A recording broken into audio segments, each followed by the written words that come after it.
আজ সকাল সকাল ভার্সিটির উদ্দেশ্যে বেরিয়ে গেছে ইনায়া। গতকালকে ঘটনার পর থেকে বাড়িটা একদম নিশ্চুপ হয়ে আছে, কেউ কারোর সাথে কথা বলেনি তেমন। নিধি আজকে যাবে না বলে জানিয়েছে। ইনায়ার জন্য বিষয়টা ভালো হয়েছে। কালকে ফাহাদের নাম্বারে কল দেওয়ার পরও কানেক্ট করতে পারেনি ইনায়া, তাই ঠিক করেছে সে নিজেই যাবে তার মামার বাসায়। বাড়ির কাউকে এই বিষয়ে জানায়নি ইনায়া। ভার্সিটির গেটের সামনে গাড়ি থামতে নেমে পড়ে ইনায়া।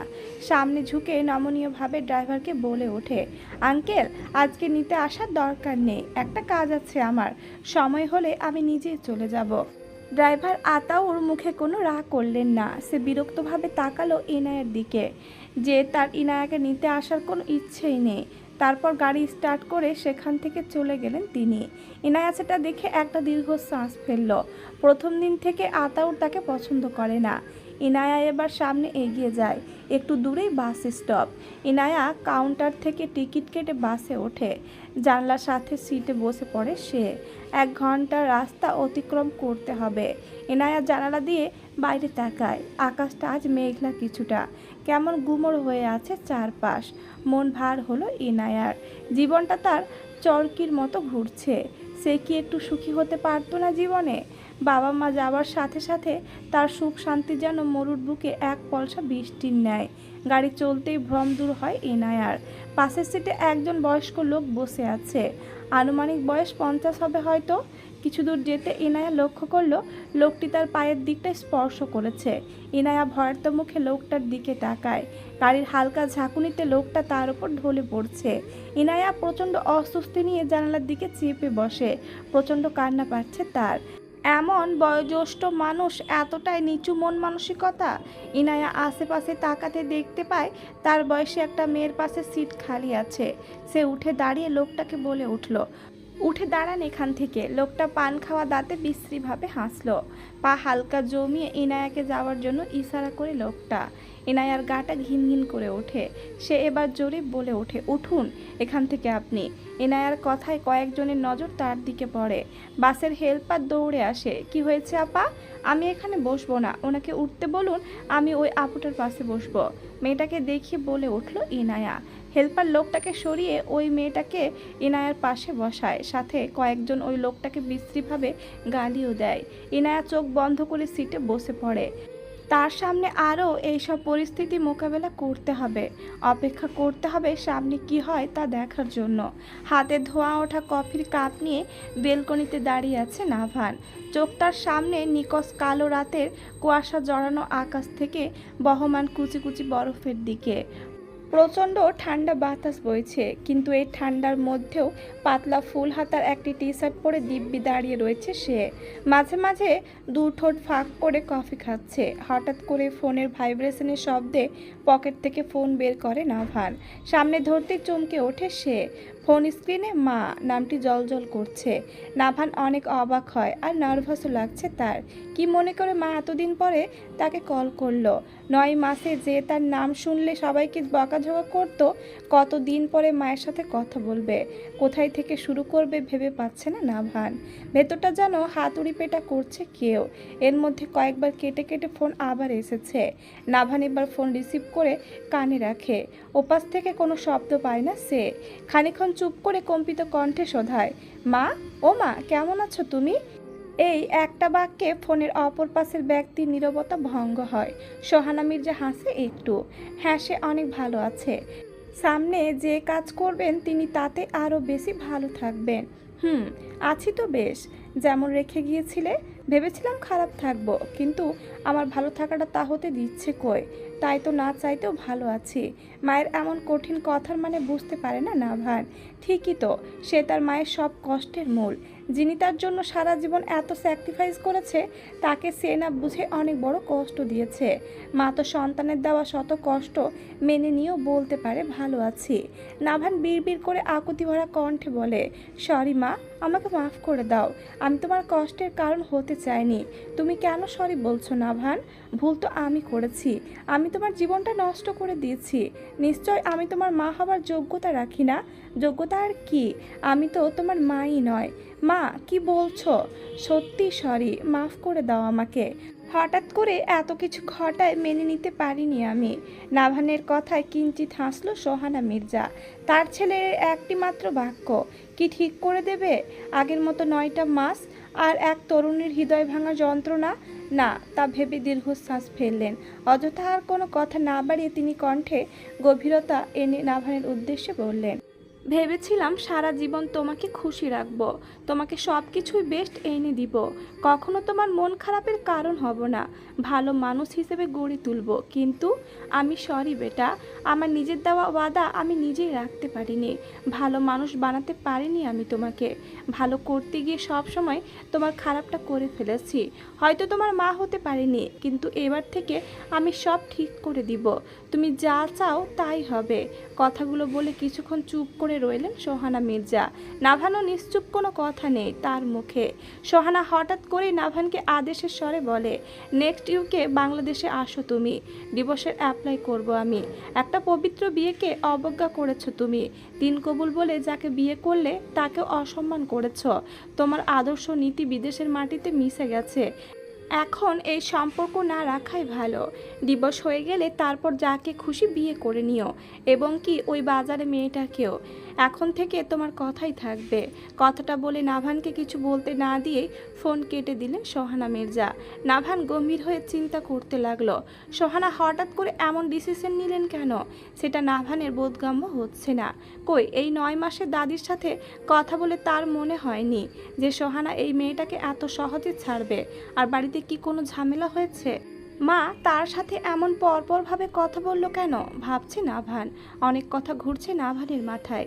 শীঘ্রই তাকে বাড়ি যেতে হবে। দীর্ঘ 1 ঘন্টা 20 মিনিট পরে নির্ধারিত জায়গায় থামলো বাসটি। ইনায়া ঝটপট গাড়ি থেকে নেমে গেল। এতক্ষণ সে প্রচুর অস্বস্তিতে ভুগছিল। ব্যাগ থেকে ফোন বের করে সময়টা দেখে নেয় ইনায়া। 12টা বাজে প্রায়। মায়ের মুখে 2-1বার নানা বাড়ির নাম শুনেছিল ইনায়া। সেটাতে ভরসা করে এত দূর আসা তার। ইনায়ার নানা রেজাউল করিম একসময় এই এলাকার মেয়র ছিলেন। মায়ের থেকে শোনা তার নানা জীবনের অর্ধেক সময় রাজনীতিতে দিয়েছেন।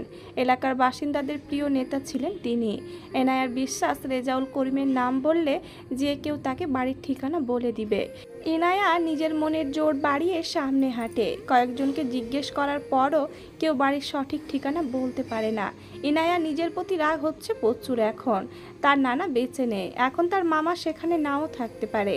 ইনায়া দীর্ঘ শ্বাস ফেলে সামনের একটা দোকানে যায়।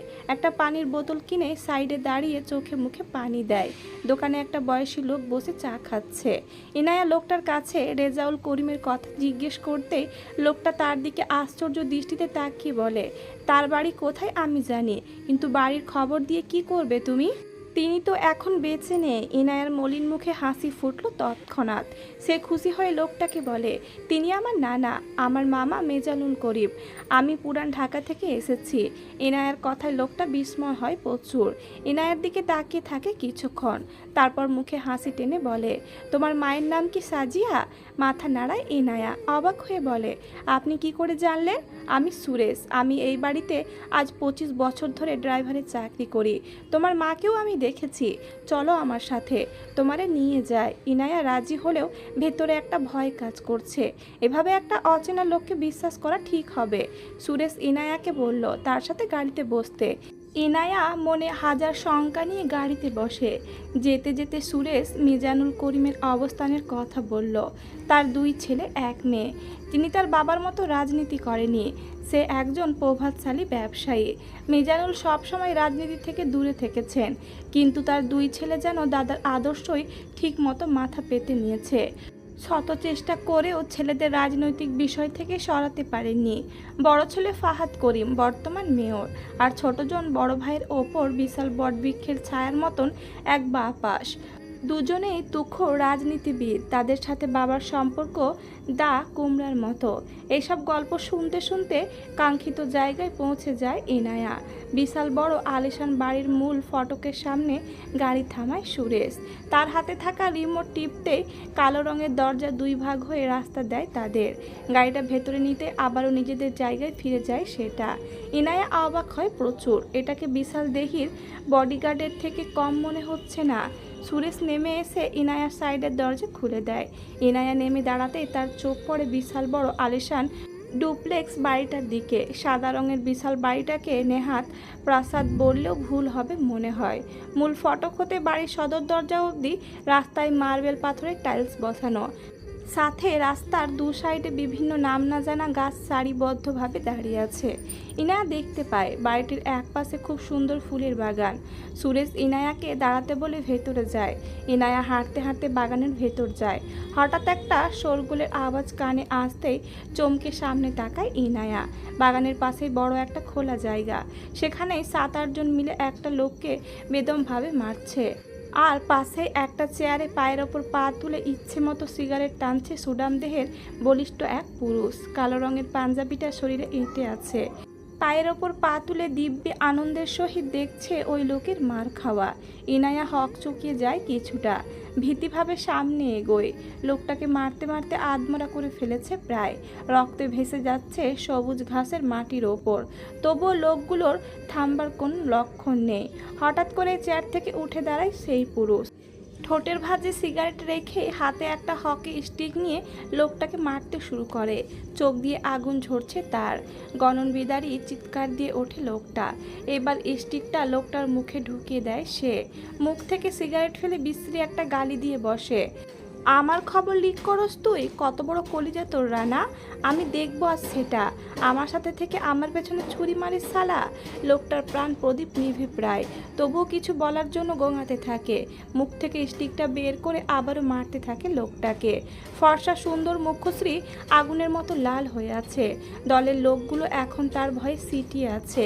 মার খাওয়া রানা এবার অস্পষ্টভাবে বুলি আওড়ালো, জওয়ান ভাই মাফ করে দিন, আর জীবনেও এমন ভুল করুম না। আর একটা সুযোগ দিন ভাই। সুযোগ তোকে, যাতে করে পরের বার জায়গা মতো বাঁচ দিতে পারিস। না ভাই, আর জীবনে আপনার সাথে 2 নম্বরই করুম না। সুযোগ দিন আমারে, বেশ একটা শর্তে দিতে পারি। বলে ঠোঁট বাঁকিয়ে ভয়ঙ্কর রকম হাসি দেয় জায়ান করিম। দলের একজনকে চোখ দিয়ে কি যেন ইশারা করে জায়ান। জায়ানের হাসি দেখে রানার কলিজাটা শুকিয়ে গেছে প্রায়। সে বুঝতে পেরেছে তার সাথে কি হতে চলেছে। একটা ছেলে বড় একটা ধারালো ছুরি নিয়ে এলো জায়ানের কাছে। রানা ঝটপট করতে শুরু করলো সেটা দেখে। জায়ান মুখে আর একটা সিগারেট গুজে দিয়ে লাইটার দিয়ে আগুন ধরালো। রানার দিকে ঘাড় বাঁকা করে তাকে কিঞ্চিত হাসলো সে। শুধু তোর একটা হাত আর জিভ কেটে ফেলবো, এতেই আমার চলবে। তারপর তোর ভুল মাপ, বলে রানা দিকে ঝুঁকে পড়ে জায়ান। ইনায়া এতক্ষণ দূরে দাঁড়িয়ে দেখছিল এই পাষাণ্ড পুরুষটিকে। এতটা নির্দয় কি করে হতে পারে মানুষ? ইনায়ার প্রথম কিছুটা ভয় করলেও এখন প্রচণ্ড রাগ হচ্ছে। এতগুলো মানুষ একটাও লোকটাকে হেল্প করছে না, থামাচ্ছে না কেউ এই নির্দয়া লোকটাকে। ইনায়া মনের মধ্যে কিছুটা সাহস সঞ্চয় করে এগিয়ে যায় জায়ানের দিকে। রানার ওপর থেকে ধাক্কা দিয়ে দেয় জায়ানকে, কিন্তু বিধিবাম ইনায়ার মতো এমন চূর্ণপুটির শরীর বিশাল দেহের জায়ানকে নড়াতে পারল না একটুও। আচমকা মৃদু ধাক্কা খেয়ে সামনে তাকায় জায়ান। তার থেকে 1 হাত দূরে সাদা সালোয়ার স্যুট পরে দাঁড়িয়ে আছে একটা মেয়ে। মায়াবী কোমল মুখশ্রীতে রাগের আভাস। ঠোঁট কামড়ে ধরে তার দিকে তাকিয়ে আছে। আপাদ মস্তক ইনায়াকে ওপর নিচ দেখে নেয় জায়ান। বয়স কত হবে? এই পুচকে মেয়েটা তাকে ধাক্কা মেরেছে, বিষয়টা মাথায় আসতেই রেগে গেল জায়ান। নাক ফুলে ইনায়ার সামনে গিয়ে দাঁড়ায় সে। ঠোঁটের ভাঁজে রাখা সিগারেট শেষ টান দিয়ে ফেলে দেয় সেটা। এতপর ইনায়ার মুখে ছাড়ে মুখ ভর্তি বিষাক্ত নিকোটিনের ধোঁয়া। তারপর অন্তত গম্ভীর কণ্ঠে বলে, সাহস তো মন্দ নয় মেয়ে, জায়ান করিমের গায়ে হাত। তো কি চাই তোমার? ইনায়া চোখ মুখ কুঁচকে কিছুটা পিছিয়ে যায়। নিঃশ্বাসের সঙ্গে ধোঁয়াটা ভেতরে গেছে কিছুটা। গায়ের ওড়না দিয়ে নাক মুখ চেপে ধরে সে। তারপর সামনে রাগান্বিত হয়ে তাকায় জায়ানের দিকে। কেউ কাউকে এমন জঘন্যভাবে মারতে কি করে পারে? আপনি কি মানুষ? ভুরু কুচকায় জায়ান। কেন? আমাকে কি মানুষের মতো মনে হচ্ছে না? আমার তো মনে হচ্ছে না। আজ তো জানোয়ার একটা। ক্রোধিত নয়নে তাকিয়ে গমগমে গলায় বলে ওঠে ইনায়া। জায়ান এবার পেছনে তাকিয়ে তার লোকদেরকে ডেকে আনে। সুরসুর করে সব কটা সামনে আসতে জায়ান বলে ওঠে, আয়, আমাকে কি দেখতে মানুষের মতো লাগে না? আমার হাত পা সব ঠিক আছে না? মানে এক্সট্রা বেশি কিছু নাই তো? না ভাই, আপনি একদম ঠিক আছেন। এই ছেমড়ি ভুলভাল বকতেছে। সব কয়টা এক সুরে বলে ওঠে। ইনায়া প্রচণ্ড রাগ নিয়ে বলে, শুধু হাত পা ঠিক থাকলেই মানুষ হওয়া যায় না, তার জন্য মানুষত্ব লাগে, যার ছিটে ফোটাও আপনার মাঝে আমি দেখছি না। জায়ান একটা মেকি হাসি দিয়ে ইনায়ার দিকে তাকায়, তারপর বুকের ভেতর হাত দিয়ে কষ্ট পাবার ভান করে আপনার মানুষের জন্য খুব দরদ, অন্যের সমস্যা দেখলে এগিয়ে আসেন। আপনি তো দেখছি খুব সাহসী, তাই না? হ্যাঁ তাই। আপনাদের মতো মানুষত্বহীন নয় আমি, যে মানুষ পিটিয়ে তক্তা বানাবো। জায়ান আচমকা তার মুখের আদল পরিবর্তন করে ফেলে, খানিকক্ষণ আগের হাস্যোজ্জ্বল মুখটা ভয়ঙ্কর করে তুলে। চোখ দুটো তার ভীষণভাবে ক্রোধের আগুনে জ্বলজ্বল করছে। হাতটা পেছনে দিয়ে কোমরে গোজা রিভলভার বের করে আনে। হঠাৎ করে রিভলভার দেখে ইনায়ার সাহস পাখি ফুরুত করে উড়ে পালায়। দাঁত দিয়ে নখ কাটতে থাকে সে। যত যাই হোক, অস্ত্রের আঘাত খেতে চায় না ইনায়া, আর সে যে ভয় পাচ্ছে সেটাও বুঝতে দিবে না। জায়ান ইনায়ার দিকে তাকিয়ে রিভলভার দিয়ে কপালের ডান পাশটা চুলকায়। ইনায়ার সাহস ধরে রাখার প্রয়াস দেখে হাসে একটু।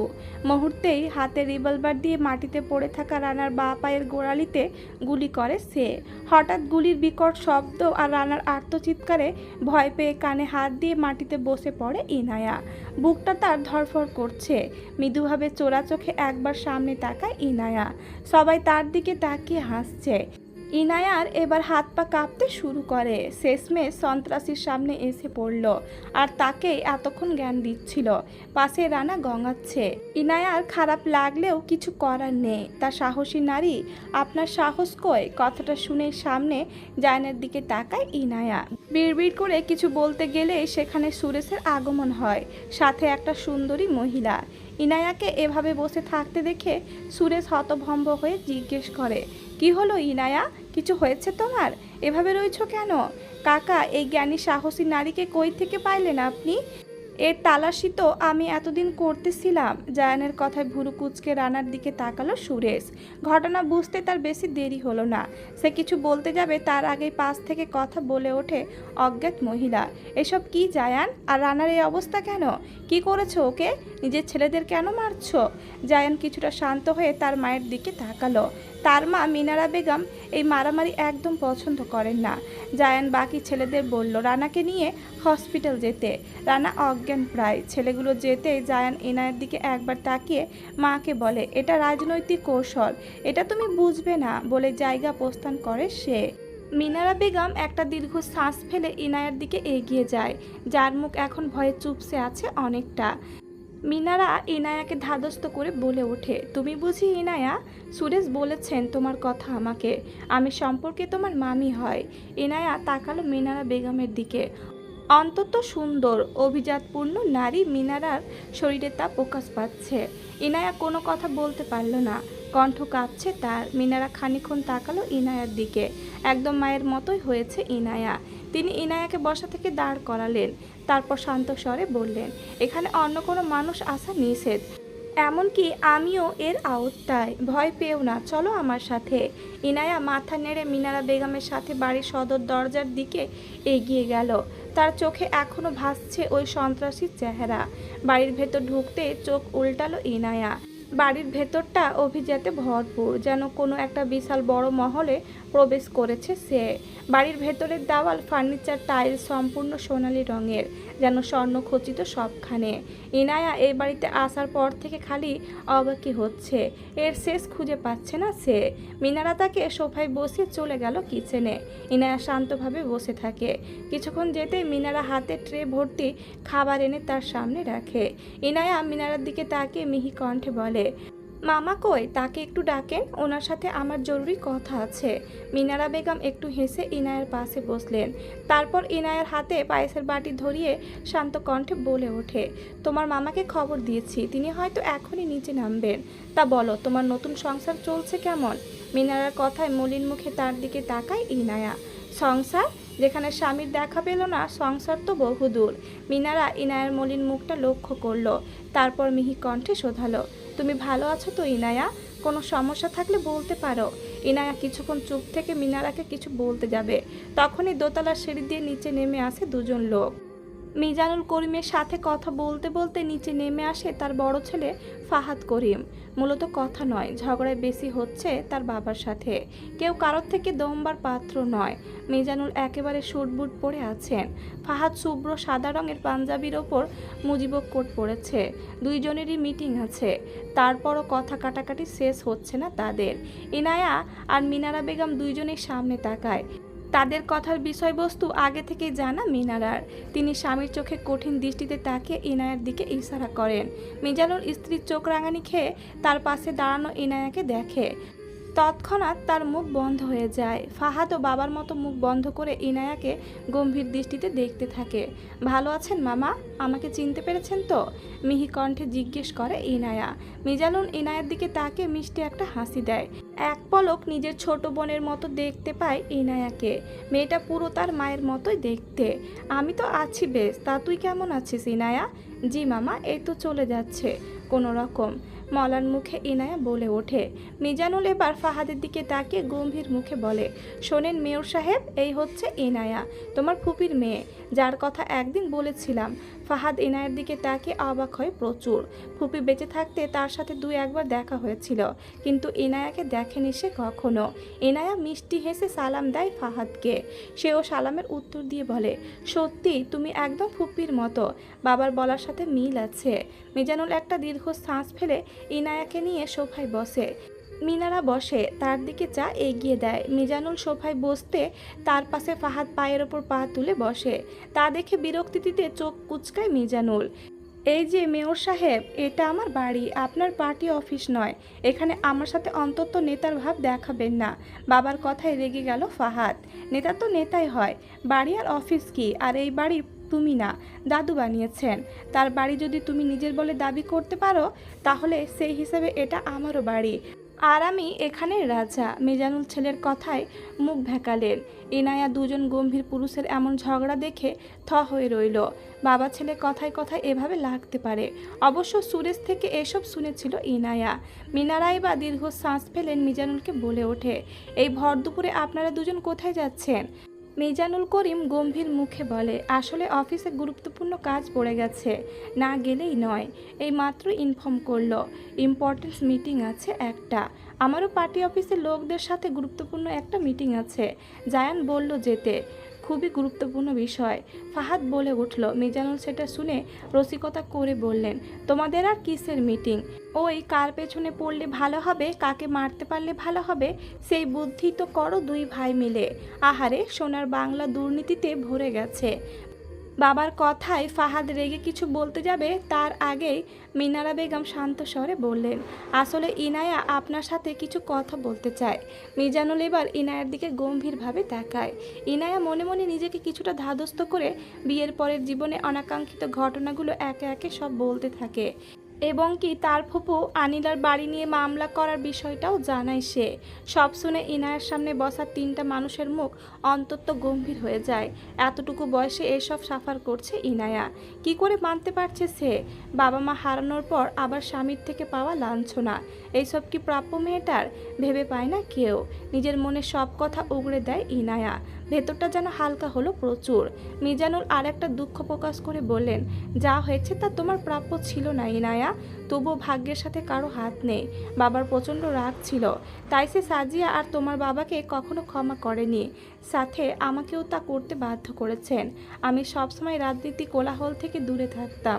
বাবা মেনে নিতে পারেনি যে তার মেয়ে তার শত্রুর সাথে পালাবে। তিনি সাজিয়াকে ত্যায্য করেছেন। গত বছর দুই আগে তোমার মায়ের সাথে আমার আবার যোগাযোগ শুরু হয়। ভেবেছিলাম তার প্রাপ্যটুকু বুঝিয়ে দেব, কিন্তু সে নিতে নারাজ হয়। তোমার বাবা মায়ের মৃত্যুর পর তোমাকে আমার কাছে আনতে চেয়েছিলাম, কিন্তু নাহিদ মির্জা আর সোহানা মির্জা বলেছিলেন তোমাকে তাদের ছেলের বউ বানাবে। মির্জা বাড়ির বউ হবে তুমি, তাই অনেকটা নিশ্চিত ছিলাম। কিন্তু নাভানের কর্মে আমি আশাহত। কাজটা ভালো করেনি সে, সাথে তার বাবা মারও নিজের অ্যাডাল্ট শিক্ষিত ছেলের কথা মানার দরকার ছিল। এই বলে থামলেন মিজানুল। তার সামনে বসে অশ্রু বিসর্জন দিচ্ছে ইনায়া। তিনি মলিন মুখে বললেন, এখন তুমি কি চাও ইনায়া? অনিশ্চিত সম্পর্কের জন্য তুমি কি এখনো অপেক্ষা করবে যার কোনো নিশ্চয়তা নেই? আমি তোমাকে সব রকমের হেল্প করব। ইনায়া অশ্রুসিক্ত নয়নে তাকালো একবার, আবার মাথা নুইয়ে মিনমিনে স্বরে বলে ওঠে, মায়া বাড়িয়ে লাভ কি? ওই বাড়িতে থাকতে গেলে আমার শুধু একটা পরিচয়, নাভানের ওয়াইফ। মামনি বাবা যতই আমাকে নিজের মেয়ের মতন দেখুক না কেন, আজ বাদে কাল নিজেদের ছেলের জন্য মন ঠিকই কাঁদবে। আর আমার জন্য তাদের একমাত্র ছেলে বাড়ি ছাড়া হোক সেটা আমি চাই না। আমি আর ওই বাড়িতে থাকতে চাই না। এই সম্পর্কের ভার আর একা বহন করতে পারবো না আমি। আমাকে আপাতত একটা হোস্টেল থাকার ব্যবস্থা করে দিন, আর ছোটোখাটো কোনো কাজ আমি ঠিকই জোগাড় করে নিব। ওই বাড়িতে আমি আর থাকবো না। ইনায়ার কথায় মাথা ঝাঁকায় মেনারা বেগম। আসলেই তো, স্বামী ছাড়া সংসার কিভাবে, যেখানে আজ পর্যন্ত নাভান ইনায়ার মুখটা পর্যন্ত দেখেনি। এই সম্পর্কের কোনো ভবিষ্যৎ নেই। মিজানুল করিম খানিকক্ষণ চুপ থেকে বলে ওঠে, সেটাই ভালো। আমি নাহিদ মির্জার সাথে কথা বলে বিষয়টা ঠিক করছি, আর ফাহাদ ইনায়াদের বাড়ির বিষয়টা হ্যান্ডেল করো। এতক্ষণ সব কিছু নীরব দর্শকের মতো দেখছিল ফাহাদ। বাবার কথায় মাথা নাড়ায় সে। ইনায়ার জন্য খুব খারাপ লাগছে তার, আর নাভানের জন্য রাগ লাগছে বটে, কিন্তু কি আর করার, আজকাল ছেলে মেয়েদের ওপর জিদ চাপিয়ে দিতে নেই। হঠাৎ করে ফোন বাজায়, ফাহাদ উঠে দাঁড়ায়, গটগট পায়ে বাইরে চলে যায়। ফোনটা সামনে আনতেই দেখতে পায় স্ক্রিনে জল করছে নাভার নামটি। সে দীর্ঘ শ্বাস ফেলে ফোনটা রিসিভ করে। ইনায়া মিজানুলের দিকে তাকিয়ে কৃতজ্ঞতার হাসি দেয়। ধন্যবাদ মামা, আজকে তাহলে চলি। ইনায়ার কথায় মিজানুল আর মিনারা বান সাধে, কি বলিস? আর যাওয়ার দরকার নেই। ইনায়া হাসে কিঞ্চিত, বড় একটা নিঃশ্বাস ছেড়ে বলে, মামনি আর বাবাই আমার জন্য অনেক করেছে, তাদের ঋণ আমি শোধ করতে পারবো না। আর বাড়িতে আমি কাউকে না জানিয়ে এসেছি। এতক্ষণে হয়তো চিন্তা করছে সবাই, কেউ আর কোনো বলার মতো কথা খুঁজে পেলেন না। মিজানুল ঠিক করলেন ড্রাইভার দিয়ে ইনায়াকে বাড়িতে পৌঁছে দিবেন। ইনায়াও রাজি হয়ে যায়, যত তাড়াতাড়ি সম্ভব বাড়িতে যেতে হবে। মির্জা বাড়িতে হট্টগোল বেঁধেছে একটা, সবার মুখ গম্ভীর হয়ে আছে। তার কারণ হলো ইনায়ার এখনো বাড়ি না ফেরা। ঈশান নিধির দিকে তাকিয়ে চোখ মুখ পাকাচ্ছে। নিধি বেচারি ভয়ে চুপসে আছে। ঈশানের ভাষ্য মতে নিধি আজকে ফাঁকি না দিলে এই সমস্যা হতো না। সোহানা আর নিপার মনে অন্য ধারণা, ইনায়া সুযোগ পেয়ে চলে গেল না তো, আর যাবে বা কোথায়? নাহিদ মির্জা আর নওয়াজ তারা দুজনেই ড্রাইভার আতাউরকে ইচ্ছে মতো ঝাড়ছে। আতাউরের ভেতরে অনেক হিংসা হয়। 2 দিনের মেয়ের জন্য তাকে ঝাড়ি খেতে হচ্ছে। সে বিরক্ত সহিত বলে, মেয়েটা আমাকে আনতে যেতে নিষেধ করেছিল স্যার, কি জানি কাজ ছিল তার, বলছে ক্লাস শেষে একা একাই চলে আসবে। সে বলল, আর তুমি মেনে নিলে? ও কি এই রাস্তাঘাট চেনে? আমাদেরও তো তুমি ইনফর্ম করতে পারতে। গর্ধব একটা। নাহিদ মির্জার ঝাড়ি খেয়ে আতাউরের মন আরও বিষাদে ছেয়ে যায়। সে মিনমিন কণ্ঠে বলে, স্যার দেখেন, কারোর সাথে নিশ্চয় ভেগে গেছে। এসব মেয়েদের বিশ্বাস করতে নেই। আতাউরের কথায় সবাই তার দিকে রক্তচক্ষু নিয়ে তাকালো। সবচাইতে বেশি রাগলো সোহানা। সে আতাউরকে উদ্দেশ্য করে বলল, আমাদের মেয়ের সম্পর্কে একটা বাজে কথা বলবেন না আপনি। আর আজকে থেকে আপনার আর চাকরি করতে হবে না। আপনার দায়িত্ব ছিল আমার মেয়েদের সেফলি ভার্সিটিতে পৌঁছে দেওয়া আর নিয়ে আসা, সেটা তো আপনি ব্যর্থ। যান এখান থেকে। আতাউর অসহায়ভাবে তাকিয়ে রইল সোহানার দিকে। এত সাধের চাকরি হারাতে হবে তাকে? ঈশান আতাউরকে ইশারায় আপাতত বাইরে যেতে বলে। প্রায় সন্ধেবেলা ইনায়া ফিরে আসে মির্জা ভিলায়। সুরেশ তাকে নামিয়ে দিয়ে চলে গেছে। ইনায়া বাড়িতে ঢুকতেই সবাই তাকে একের পর এক জিজ্ঞাসাবাদ করতে থাকে। একসাথে এত প্রশ্ন শুনে ইনায়া কান ধরে আসে প্রায়। ইতিমধ্যে নাহিদ আর নওয়াজ মির্জা পুলিশে ইনফর্ম করেছে। ইনায়া খানিকক্ষণ চুপ থেকে ভীতু গলায় বলে ওঠে, আসলে আমি মামার ওখানে গিয়েছিলাম। ইনায়ার কথায় সবাই অবাক হয় প্রচুর। সোহানা মির্জা মলিন হাসে, তারপর শান্ত স্বরে বলে ওঠে, কেন? আমাকে আর বিশ্বাস হয় না বুঝি? মনে হয় আরও ক্ষতি করব? না মামনি, তেমন কিছু না। আমি চাইনি আমার জন্য তোমার আর বাবার মধ্যে কোনো সমস্যা হোক। আমি জানি তুমি আমার জন্য সব সময় বেশটাই করবে, কিন্তু তুমি এমনটা কি কারণে বলছো? ইনায়া অন্তত মলিন কণ্ঠে জিজ্ঞেস করে। সোহানা কিছু বলার আগে নাহিদ মির্জা গম্ভীর মুখে বলে ওঠে, কারণ আমরা তোমার ব্যাপারে সঠিক ডিসিশন নেব ইনায়া। কিন্তু তুমি তা বিশ্বাস না করে তোমার মামার কাছে হেল্প চাইতে গেছো।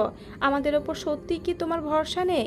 ইনায়া হকচকে বলে ওঠে, ভরসা আছে, কিন্তু আমার জন্য তোমাদের কোনো ঝগড়া হোক সেটা আমি চাইনি। তাই নিজেই সমস্যা ঠিক করতে চেয়েছিলাম। সোহানা মির্জা ইনায়ার সামনে এসে দাঁড়ায়। তার তারপর তার হাত ধরে সোফায় বসায় এবং সেও বসে পড়ে। কোমল মৃদু কম্পিত গলায় বলে, আমাকে বিশ্বাস না করাই ভালো। যেখানে আমি 20 বছরের কারো বিশ্বাস অর্জন করতে পারিনি, সেখানে তুই তো মাত্র 20 দিনের বন্ধু। তোকে আজকে অনেকগুলো কথা বলবো, শুনবি? ইনায়াকে জিজ্ঞেস করে সোহানা। ইনায়া হালকা মাথা নাড়ায়। বাড়ির বাকি সদস্য যেন নীরব দর্শক হয়ে তাদের দেখে যাচ্ছে। নাহিদ মির্জা সোহানার দিকে তাকিয়ে আফসোস করলেন। কালকে ওই রকমভাবে না বললেই পারতেন। কেউ কাউকে ইচ্ছে করে খারাপ বানাতে পারে না। তুই নিশ্চয়ই শুনেছিস আমি নাভানের মা নয়। সোহানার কথায় সবাই অবাক হয়, কারণ সোহানা নিজে কখনো এটা স্বীকার করেনি। আয়েশা মির্জা রক্ত চোখে নাহিদ মির্জার দিকে তাকিয়ে থাকেন। ছেলে তার মস্ত বড় ভুল করেছে। মাথা নাড়ায় ইনায়া। এই কথাটা সে ভুলে গেছিল প্রায়। সোহানা লম্বা একটা নিঃশ্বাস ফেলে বলতে শুরু করে, কানাডায় ছিল সোহানার পরিবার। তার বাবা বিশাল বড় বিজনেসম্যান ছিল। বাবার সাথেই পুরোদমে বিজনেস পরিচালনা করত সোহানা। সে এবং তার বড় বোন সাইলা, তার বাবা মা কে নিয়ে তাদের ছোট্ট সংসার ছিল। সাইলা খুব চঞ্চল স্বভাবের ছিল, একদম সোহানার বিপরীত দিক। সোহানার বাবা আর নাহিদ মির্জা ছিল বিজনেস পার্টনার। সোহানার ফ্যামিলির সঙ্গে বিজনেসের খাতিরেই আসা যাওয়া হতো নাহিদের। সেখান থেকেই প্রণয়ের সম্পর্কে জড়িয়ে যায় সাইলা আর নাহিদ। সম্পর্কে 3 বছর চলাকালীন নাহিদ মির্জাকে বাংলাদেশে ফিরতে হয়, কারণ তার বাবার হঠাৎ মৃত্যুতে সব দায়িত্ব তার কাঁধে এসে পড়ে। সাইলা তার পরিবারকে নাহিদের কথা বলতেই সবাই রাজি হয়ে যায়, তাদের বিয়ে দেয়। শুধু অমত করেছিল সোহানা। শেষমেশ বাংলাদেশে থাকবে তার বোন। সংসার জীবনে 2 বছরের মধ্যে তাদের ঘর আলো করে আসে নাভান। ভালোই সুখে কাটছিল সাইলা আর নাহিদের সংসার। এত কিছুর মাঝে সোহানা তখনও বিয়ে করেনি। সে সারা জীবন বিয়ে ছাড়া কাটিয়ে দিবে বলে পণ করে, কারণ সে মনে করত বিয়ে হলেই জীবনটা অন্যের অধীনে চলে যাবে। এই কারণে সে সংসার করতে পারবে না। হঠাৎ মরণব্যাধি ক্যান্সারে আক্রান্ত হয় সাইলা। নাভানের বয়স তখন 6 বছর। অনেক চেষ্টা করেও সাইলাকে বাঁচানো যায় না। সাইলার মৃত্যুতে ভেঙে পড়েন নাহিদ। তখন নাভানকে মাতৃত্বের স্বাদ দেয় সোহানা। সোহানা নাভানকে তার কাছে রেখে দেয়। নাভানের 12 বছর বয়সে সোহানা আর নাহিদ পারিবারিক চাপে পড়ে বিয়ে করতে বাধ্য হয়। তখন নাভান আর সোহানা বাংলাদেশে ফিরে আসে। সারা জীবন বিদেশে কাটানো সোহানা বাংলাদেশে এসে নিজেকে মানিয়ে নিতে পারে না। অফিস বাড়ি সব কিছুই তার কাছে আনকালচার মনে হয়। এই দেশে নাভানের কোনো ভবিষ্যৎ হবে না ভেবে নাভানকে 15 বছর বয়সে কানাডায় তার নানা নানুর কাছে পাঠাবে বলে ঠিক করে সোহানা। কিন্তু এতে বাঞ্ছাদে আয়েশা আর নাহিদ মির্জা, সাথে নাভান নিজেও। ছোট থেকে মাকে হারিয়ে সোহানার কাছে বড় হওয়া নাভান কিছুতেই তাকে ছেড়ে যাবে না। নাহিদ মির্জাও মা ভাইকে ছেড়ে কানাডায় শিফট হতে নারাজ। সোহানা অনেকটা যুদ্ধ করেই নাভানকে কানাডায় পাঠায়। সে নাভানকে বিদেশি কালচারে তার মতো করতে চায়। নাভান অনেকটা মন খারাপ করে দেশ ছেড়ে নানা নানুর কাছে যায়। মায়ের প্রতি জেদ ধরে সে বিদেশের মাটিতেই পড়ে থাকতো। সোহানা বললেও ছুটিতে দেশে আসতো না নাভান। হঠাৎ নানা নানুর আকস্মিক মৃত্যুর পর পুরো একা হয়ে যায় সে। তখন সোহানা শত আদেশ করেও নাভানকে দেশে আনতে পারে না। আস্তে আস্তে নাভান একাকিত্বে ডুবে যায়। সেই একাকিত্ব কাটাতেই সে বেছে নেয় একাধিক নারী সঙ্গ। সব শুনে নিরুত্তর রইল ইনায়া। কিছু বলার মতো খুঁজে পেল না।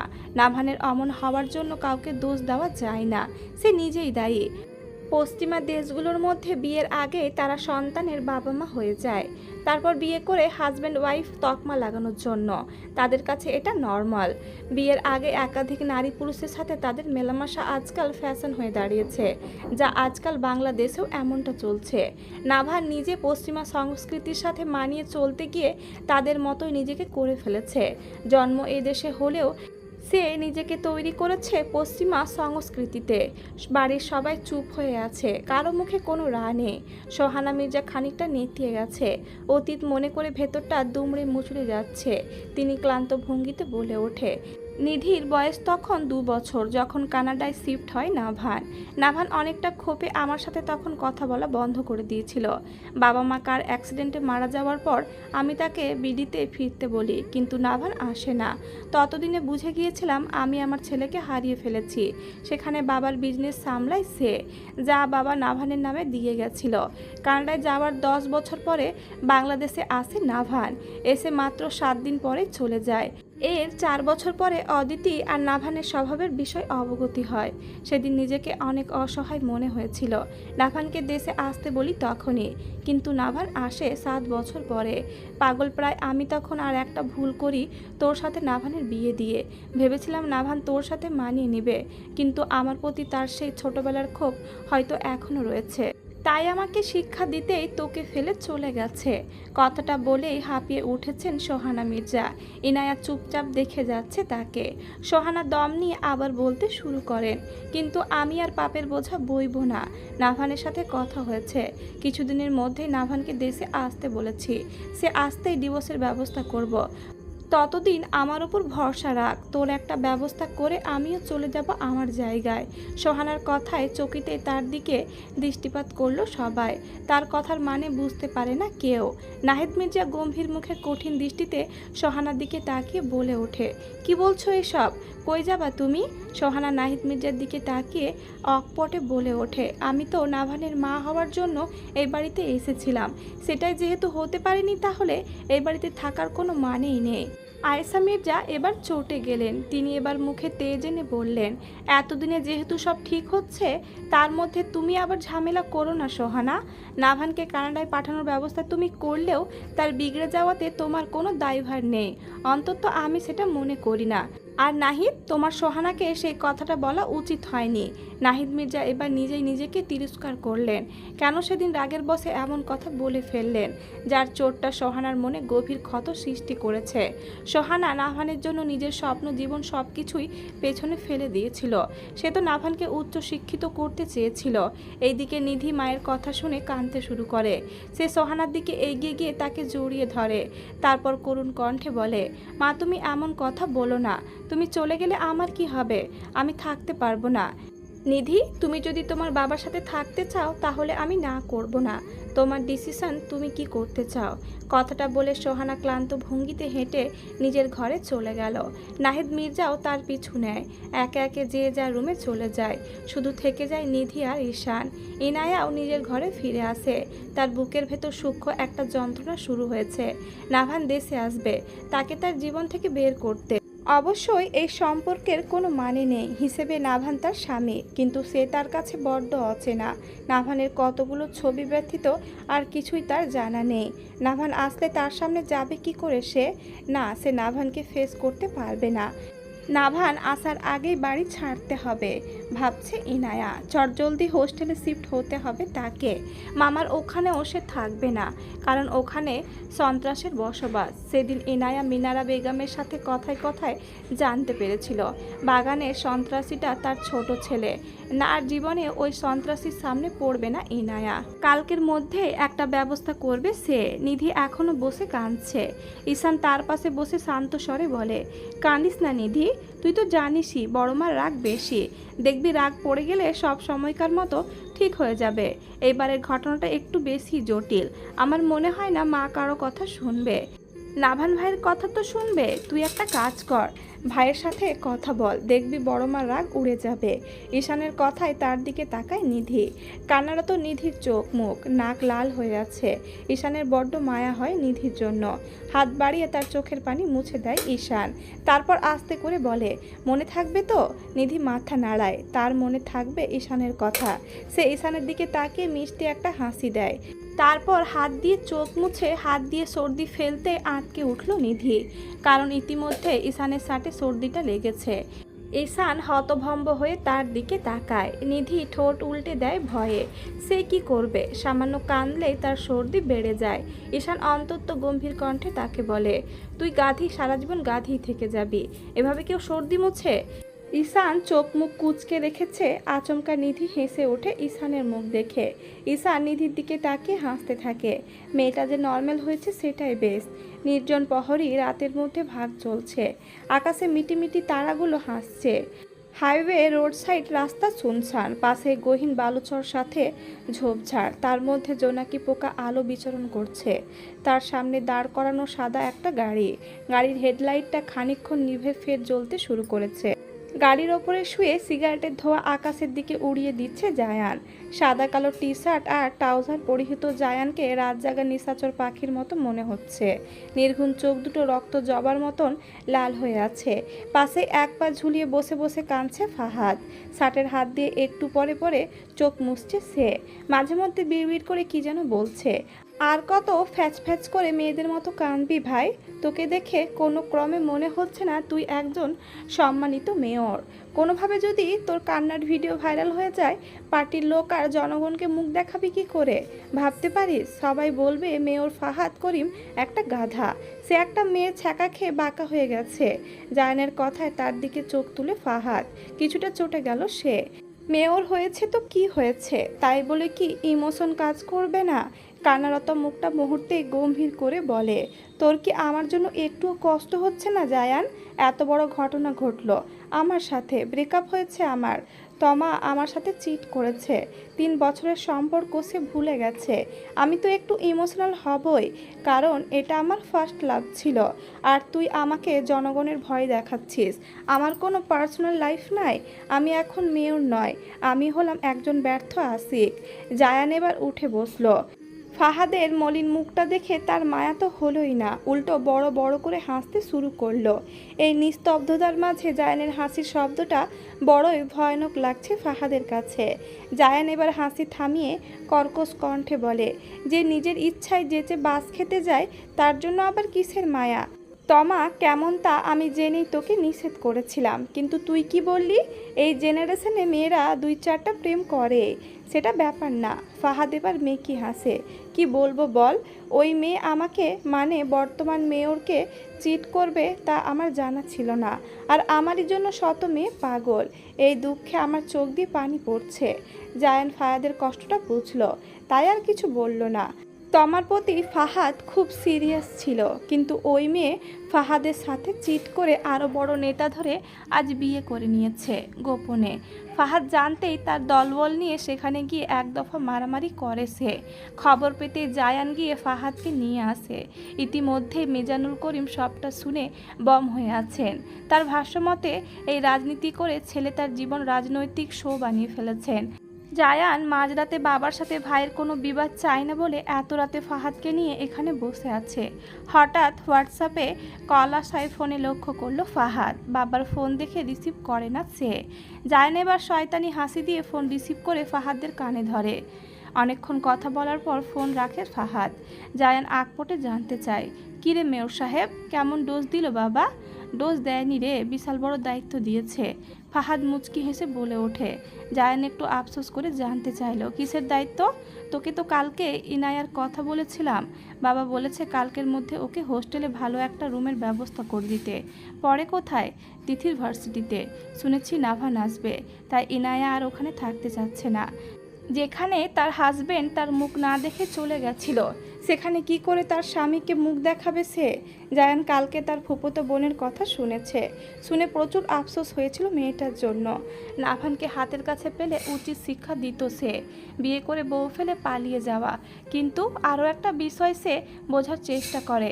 এই যুগে সবারই নিজেদের পছন্দ মতোই লাইফ পার্টনার চায়, তাই তাকে সে একা দোষ দিতে পারে না। নাভানের বাবা মাও দায়ী। নাভান আমার বেস্ট ফ্রেন্ড। ও ছোটবেলায় কানাডা থেকে ফিরে এসে আমাদের স্কুলে ভর্তি হয়েছিল। তখন থেকে আমরা ক্লাসমেট থেকে বেস্ট ফ্রেন্ড।